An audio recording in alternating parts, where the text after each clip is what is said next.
Mata dureen isaa hin gaabbu jedha. Maalidha? Maal ergaa kamii dabarsuu yaadde? Egaa ilmi namaa waa hojjettaa waggaa hojjettee bira dabarse booda duuba laaltee madaallii geggeessitu jira. Jiruu siyaasaa kana keessatti aarsaa guddaan kafale. Hojii baay'ee hojjedhee milkaa'innas nan qaba. Kana laalee waggaan madaalu aarsaan kafaleefis waan hin milkaa'ee jiruuf aarsaan sunis garaan hin nyaatu. Kan jedhudha kan biraa immoo hojii hojjechaa ture keessatti namootni aaroo danda'anii gareelee muufatan jiraachuu danda'anii namoota walitti bu'uun jira. Sababni kanaatis qabsoo san bakkaan gahuudhaaf waan ta'eef qabsoo sun immoo boodarra galma waan ga'eef wanni hin gaabbu hin jiru kan jedhuun kan laalamu. No regrets kan jedhu jechuudha. Amma yeroo akkamii barreesse tarii yeroo mana hidhaa teessee barreessite moo eegasii booda barraa'e moo? Mana hidhaatti barreesseetiin achiidhaan baasaa ture. Booda harkaan hin barreessaa ture. San booda taayip godhame. Yaadatte akkuma hidhaadhaa baheen maxxansiisuudhaaf yaadeen ture. Haalli yeroo san tures haalli biyyattii uummanni qalbiidhaan waa dubbisuudhaaf kan mijatu hin turre. Yeroo suman eeguu asirra geenyee amma immoo dirqama kana caalaa tursiisuun hin barbaachisu kan jedhu nama maxxansiise malee manuma hidhaatti hin fixee bahee. Kitaabni kun afaan lamaan qophaa'ee waan dogoggoruu baadhee miire? Jalqaba afaan Oromootiin barreeffame. San booda gana afaan Amaaraatti jijjiirame. Afaan Ingiliziitiinis hiikamee jira garuu gulaalamee yeroodhaan gahuu hin dandeenye. Yeroo amma tokko booda kan afaan Ingiliziis ni baha garuu amma kan afaan Amaaraatii fi kan afaan Oromoo lamaanuu qophaa'ee jira. Kitaaba uummata barreessite keessatti wanti addatti namni eegu yookiin immoo kana dura hin dubbanne namni yookiin immoo waan haaraa kan duratti ifan goone uummati argachuu danda'a? Waan baay'ee jira.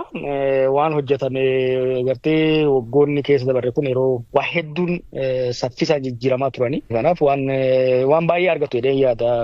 Bakka nufi jirurra ilaalcha kiyyarraa waan inni yeroo san yaadadhurraa waan hin barreessee fi waan hedduu argatu jedhee yaada. Tarii haala siyaasa Itoophiyaa keessa jiru irratti waan furmaata keeku waan keessa dabarte waa'ee isaa sin tuqaa? Kitaabni mana hidhaatti hin barreesse actually kitaaba lama kutaa lamatti hin barreesse waa'ee hangammaa keessa dabreeti. Gara fuulduraatti uummanni keenya biyyi keenya maaliif hojjetame rakkoolee hagammaa mudataa turan keessaa bahuu danda'a kan jedhu sanis barreesse garuu walirratti kitaabni kun amma gara fuula 500tti dhiyaata kan amma bahu kuni. Aaniin yoo walirratti dabalame gara 1,000 waan ta'uuf bakka lamatti baafne. Kana amma baasee kan itti aanu immoo bara dhufu bahuu qaba kan jee kan hin hambisee jira. Amma torban dhufu keessa Naayiroobii keessa akka eebbisiistudha kanatti ifa goote tarii Itoophiyaa keessa eebbisiisuudhaaf yaanne moo haalatummoo jenne? Yaanne turree haalli mijachuu hin dandeenye. Akkuma agartu haalli biyya rakkisaadha. Kitaaba eebbisuudhaaf dhiisi. Namni hafuuruma baafachuuf haala ulfaataa jira. Kanaaf asitti eebbisuun filatame. Actually inni dura gara biyya Awurooppaatti eebbisuudhaaf yaadee ture. Garuu hawaasni asii kun asitti eebbisuu qabna jedhanii na gaafannaan hin tole jee asirraa eegalee sammuu Jarmanii biyyoota UK gara Ameerikaatti deemee kan eebbifamu ta'a. Kitaaba kun tarii amma haala Itoophiyaan keessa jirtuun gaafa laallennu amma maaliif eebbisiisuu barbaadde? Addatti akka nama siyaasaatti wanti yaaddee wanti akeekte jira?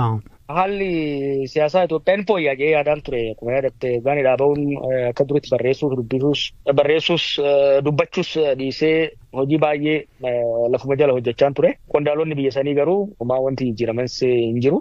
Kanaaf kana caalaa eeguun homaa wanti fooyyaan guddaan argamuu waan hin dandeenye baafnee hamma tokko uummannis akka irratti dubbatuuf hojii gara fuulduraa hojjechuudhaaf karoorfanneefis uummata wajjinis mari'achuudhaaf diskoors uummata keessatti akka uumamuuf yaadudha. Kanaaf amma kitaaba kanarraa uummati yaada akkamii naa kenna jettee yaadda yookiin immoo riyaakshinii akkamii eegda uummatarraa?